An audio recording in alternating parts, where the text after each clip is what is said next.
दुबले पतले आदमी की बड़ी विचित्र समस्याएं होती है भाई साहब। कदम कदम पे खतरा रहता है, बहुत सावधानी से चलना पड़ता है। मैं आपको बताता हूँ, घर से जब भी बाहर निकलता हूँ, पत्नी 2-3 रुपए की चिल्लर मेरी जेब में डाल देती है। अच्छा। और मुझे हिदायत देती है कि पड़े रहने देना, खर्च मत करना, घर से बाहर जा रहे हो, कहीं तेज हवा चले, आंधी चले, मुसीबत में पड़ोगे नहीं, जेब में थोड़ा वजन रहेगा तो उड़ोगे नहीं। बहुत अच्छे, बढ़िया है। तो उस बेचारी को मेरी बहुत चिंता है साहब। करेक्ट।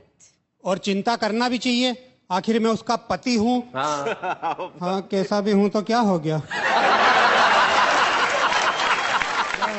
हाँ, उसकी मांग का सिंदूर हूँ मैं। ओहो। हालांकि चुटकी भर हूँ। देखो, सिंदूर तो चुटकी भर ही काम में आता है जी। और किसी को ऐसा पति मिल जाए तो ऐसा थोड़ी कि वो रोज मुट्ठा भर भर के माथे पे सिंदूर लगाए। पर मेरी दुबली पतली काया की वजह से सब लोग मेरी मजाक उड़ाते हैं भाई साहब। जहाँ भी जाता हूँ लोग हंसते हैं, मेरे को बहुत बुरा लगता है। मैं आपको बताऊं, पहले जवानी में मैं कहीं भी जाता था तो लड़कियां मेरे को बहुत घूर घूर के देखती थी। ये अंजलि जी तो अभी भी देख रही है। अच्छा, तो मैं क्या समझता था कि मैं बहुत हैंडसम हूँ। ओहो। वो तो बहुत दिनों बाद पता चला कि जहाँ भी जाता था लड़कियां तो मेरी मजाक उड़ाती थी, आपस में कहती थी, अरे देख देख कैसा लड़का जा रहा है, सूखे गन्ने जैसा। तो जो मेरी काया देखकर सब मेरी हंसी उड़ाते हैं, मजाक उड़ाते हैं, उनके लिए 2 पंक्ति कहता हूँ जी। स्वागत है। क्या ऊपर ऊपर से क्या देखते हो रे? ओहो। हाँ, मेरे को गुस्सा आता है, फिर मैं ऐसा ही बकता हूँ। अच्छा। और तो क्या कर सकता हूँ। बहुत अच्छे। क्या ऊपर ऊपर से क्या देखते हो रे? कोई दिल परख कर तो देखो, सूखे गन्ने में भी रस मीठा है, कोई चक्कर तो देखो।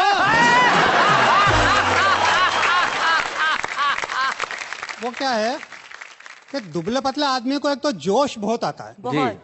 वो खली पहलवान को आपने देखा होगा। हाँ। बिल्कुल मेरे जैसा ही दिखता है। नहीं, हंसने की बात नहीं है। देखो, उसका वजन है 220 किलो और मेरा वजन है 20 किलो 200 ग्राम। तो कोई ज्यादा फर्क तो है नहीं। बिल्कुल। आपको पता होगा, एक इंटरनेशनल कुश्ती में खली एक पहलवान से हार गया था। तो मुझे बहुत गुस्सा आया।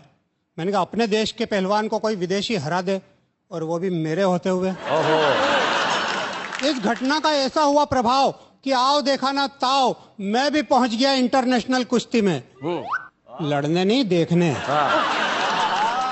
और वहां जाकर मैं भी दर्शकों के बीच में एक कुर्सी पर बैठ गया। सामने रिंग में एक पहलवान खड़ा खड़ा ललकार रहा था, पर कोई भी उससे लड़ने नहीं जा रहा था। अच्छा। जब बहुत देर हो गई तो दर्शक बोर हो गए, हंगामा करने लगे, कुर्सियां उठा उठा कर रिंग की तरफ फेंकने लगे।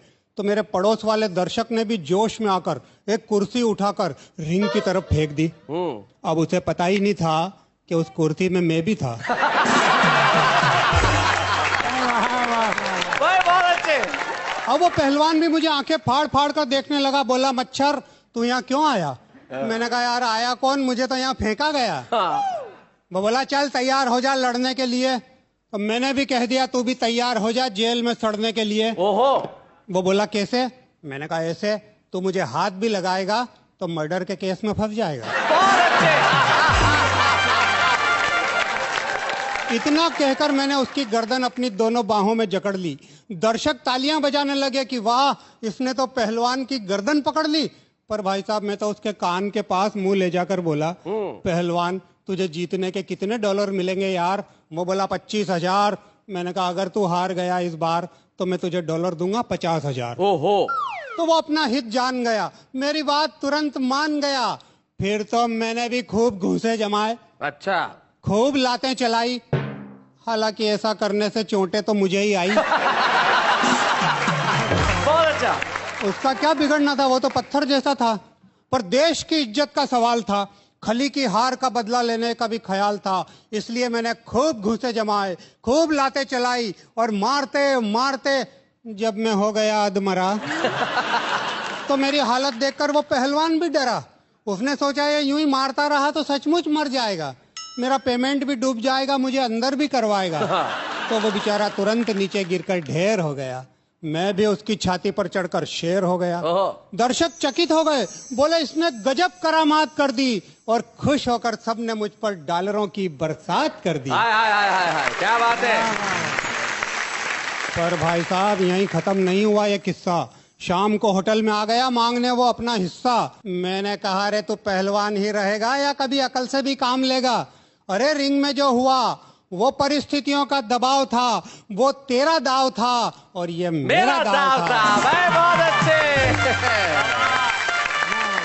और मेरी अक्ल के इस दाव ने तेरी ताकत को धूल चटाई है। अरे अकल के दुश्मन, अकल ने तो हमेशा ही ताकत पर विजय पाई है। क्या बात है भाई, वाह वाह, बहुत।